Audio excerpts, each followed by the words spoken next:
Hey everyone, welcome to 3D Movie Cinema, the only show that is 3 dimensions away from Jaws being called Shark Attack. I'm your host 3D Jake, and today we're looking at Jaws, released in 1975. Jaws is a movie directed by Steven Spielberg, before he was the Steven Spielberg, and is written by Peter Benchley and Carl Galadibel, and is based on a book by Peter Benchley, and the movie stars Roy Scheider, Robert Shaw, Richard Dreyfuss, Lauren Gray, and Murray Hamilton. The movie is essentially about a small town that once a shark attack occurs, there is essentially a uproar to capture the shark and everything. Meanwhile, the mayor wants to keep the beaches open on 4th of July weekend, and essentially the sheriff is trying to find the shark before anybody else gets killed, and then once somebody else gets killed and everything, and once they have to take it seriously, then eventually, people start to get killed and death starts happening to where eventually the shark hunter, a sheriff, and a marine biologist have to hunt it down and kill it for good. This movie is one of my favorite movies of all time. I am a huge Jaws fan. And I love the movie so much. I'm a huge Jaws fan. Like, I own the movie. I've owned it on every edition. I'm a huge Jaws fan. I love the book. The book is fine. I mean, there are things I like in the book and dislike. But then I'm just to figure out, since it's 4th of July weekend, most people feel like it's either Independence Day or Jaws. And you know what? This is the OG. I'm going with Jaws. I love this movie so much. As a kid growing up, it's a shark movie, and it's so scary because everybody goes into the water. Everybody's just scared of these sharks and everything. And so I feel like, when I was watching, this movie and everything, and I rewatched it since it's the 50th anniversary of Jaws, I feel like, you know what? I should give this movie a review. When I first saw this movie years ago, I was thinking, wow, man, I really enjoyed this movie and everything. And so, what I was thinking, I do like there are things in this movie that don't hold up as well today. For instance, like, when you're watching the movie, okay, and like, there are scenes like you would think nowadays they would probably not cut out, like the speeches and stuff. And obviously the shark, looks really good in some scenes, and some scenes like it's an animatronic and everything. And like, for instance, when it's attacking the boat, in the second time, it's like you see it's full scale. Oh, it's an animatronic. And I really enjoy, though, that we keep the aspects of the shark a secret. Like, I'm sitting there watching this movie, of course, and every time I see the shark, like you see the camera, you're like, oh, it's da-da, da-da, da-da, and everything. And it's such a good scene. And also, I really do like the sheriff as well. He's just a small-town sheriff that's trying, they moved from New York to, Amityville, Long Island, the town of Amity, and everything. And so he's like just trying to do in this mayor who's like a crooked mayor who's literally like has to get the beaches covered, because in the book he's trying to get it because he is in debt to the mob, so he has to keep the beaches wide open so that way he can get the money to pay off his mob debt. Well, in the book it's just that he basically has a publicly good image and he doesn't want to tarnish it, and he feels like that would probably bankrupt the town, and he wants to keep his mayor position.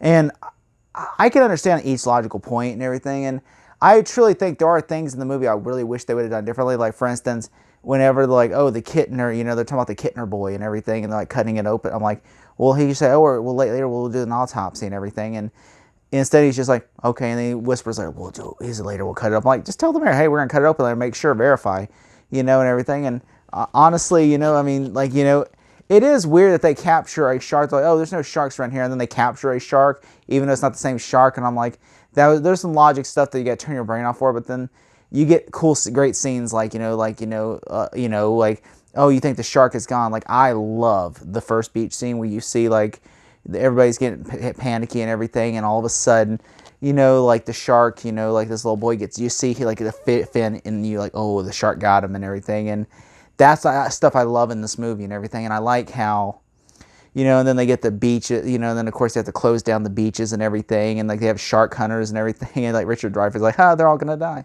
And which is ironic because that's the last time he talks to Ben Gardner. And then Ben Gardner, you see his head in the water. And I'm like, which, you're like, I thought that was really cool and everything. And especially how these other two dudes are like on the deck, and then like the shark rips off that, gets the, meat and everything. Those are pretty great too and everything. And I really like the like the relationship between the husband and wife because it feels like a real married couple. Like it doesn't just feel like a forced marriage in the movie. And I do like how the beach attack. I remember when I was a kid, the beach attack scene was like really gory, like a massacre. But then you watch as a kid, you're like, it doesn't need to be because it tells you everything emotion. You see somebody get killed, you see like the horror in the eye, and you're just like, oh my god. You find out that it's the chief's son that was in the kiddie pond. The shark ended up in the kiddie pond. I remember that scene just like, everybody's getting out of the water and all the panic and everything, the fear and emotion. And then they see and they have like guns at them and they're like, these two little kids. And then, then you see the real shark and that no one believes him at this point because that's the real shark, Bruce. And then he just eats the kid, and the shark in the movie is actually called Bruce. They named it that. So Steven Spielberg's like, that's the name of the shark, Bruce. And apparently the reason why you don't see the shark as much in the movie is because it broke down so many times to where they would just use the camera and the camera would attack you and kill you. And so, and I think it works perfectly because it's getting the atmosphere of horror, and I think one thing I like about it is, when they try to, like, especially once they get into the ocean and everything, it got really scary for me, as a kid, because you're watching that fear and you see this guy's son, the mayor is just like ruined by this and, and everything. And then he just grabs him and says, you're going to sign this and you're going to get the shark hunter. And then you're going to go and and then like him and then they go hunt the shark. And this guy's just crazy. Like this guy, he gives that Minneapolis speech, which is powerful. Spanish lady. I'm just like, Quint is so good.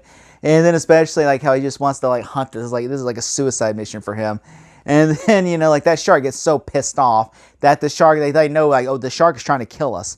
Like the shark knows it has to just bring the boat down and then we're screwed. And the sharks, it's like trying, and I know some people give Jaws of Revenge, which I do not like Jaws of Revenge. I know some people give that shit because the shark doesn't seek revenge. But I'm like, in this movie, the shark swims around them. The shark will not leave them alone because they piss it off to where the shark's literally trying to attack and kill them and it's just waiting them out because it brings the boat down. And then like once the boat goes down, they have no choice. Like even the shark attacks the cage because they keep hitting it and they ping it basically and they got the barrels dragging it and then all of a sudden when the barrels come back, it's like trying to attack the boat.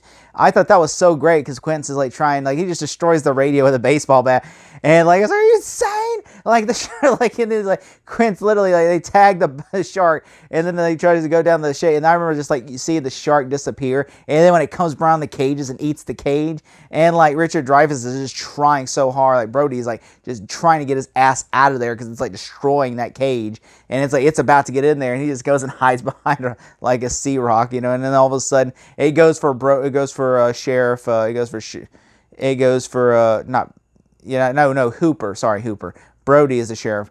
It goes for Brody. Brody is just on the boat with Quint and it just tries to attack, the thing. All of a sudden it's just attacking that boat and everything, trying to bring the boat. And then you see Quint get his awesome death where he just gets brutally and you see blood and everything. You're like, oh man.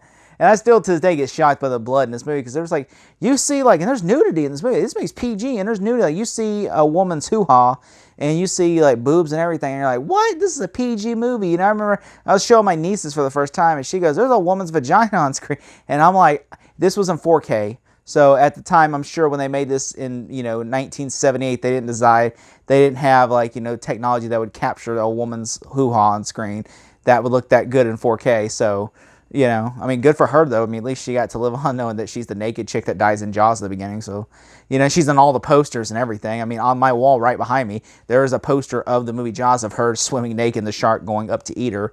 I thought that was it's a well done death scene that builds horror and suspense. And then of course, and you see, how you're like, they find her body. You don't see it, but it's there and it psychologically messes you up. And then when you see the two attack scene, the first beach scene with the little kid dying, and then you see that horrifies you. And then when you get to the second beach attack, it gets even more blood, where you see more blood, where you see like that guy's foot going. And then it gets to the most brutal blood scene at all when they're in the boat, and then the shark is eating Quint, and then it attacks the boat, and then all of a sudden Brody has to get up there and he goes, "Smile, you son of a bitch!" And then he ends up because he's like, if I don't kill this shark, it's going to kill me. And once I get in the water. Once the ship's about to go down, once it goes in the water, I'm dead. And I just love how he blows it up and just glorifies, and you see its guts and going everywhere, and the shark just dies. And, you know, and then, like, all of a sudden, like, him and Brody, like, paddle back to shore. And the shark, and I like how the shark was, like, it's chasing them back to shore. But then Quint's like, he knows if they go to shore, it's going to get away. So Quint stops it, but then, like, the shark attacks them more and everything. And, you know, while they're trying, then they try to haul ass again, but the shark just keeps attacking them because they're like, the shark's not going to let us get back to shore. It's going to kill us before then. And I just love how this movie has captured for 50 years of terror. Like, there's no shark movie that's ever come close to Jaws. And it's such a beautiful, well-made movie to where, like, you know, while everybody says Jurassic Park and Indiana Jones, this was really Steven Spielberg's first movie. I know Steven doesn't like it because he had a lot of issues on set with the movie, but I really appreciate this movie because without this, we don't get one of the scariest shark movies ever made, and a lot of people don't become marine biologists. A lot of people don't make shark movies. I mean, like, every shark movie every filmmaker has made a shark movie or anything about shark movies always took inspiration from this movie, Jaws, who at a time was made by Jaws or by shark movies. Like, really, there was no information. Like, nowadays, you could just go, oh, pop Jaws in, and you'll learn a lot about sharks. And I really think the novel Peter Benchley created, plus the screenplay and everything from Carl Grumble, and, you know, input from Spielberg and everything, and I think really just made a wonderful feature film that will still live on past our time because it'll still be the best shark movie ever made. If I had to give this movie a grade, I'm sorry, but I got to give it an A+. Thank you so much. Sharpton for president, y'all. I'm outie. Jesse Jackson for VP.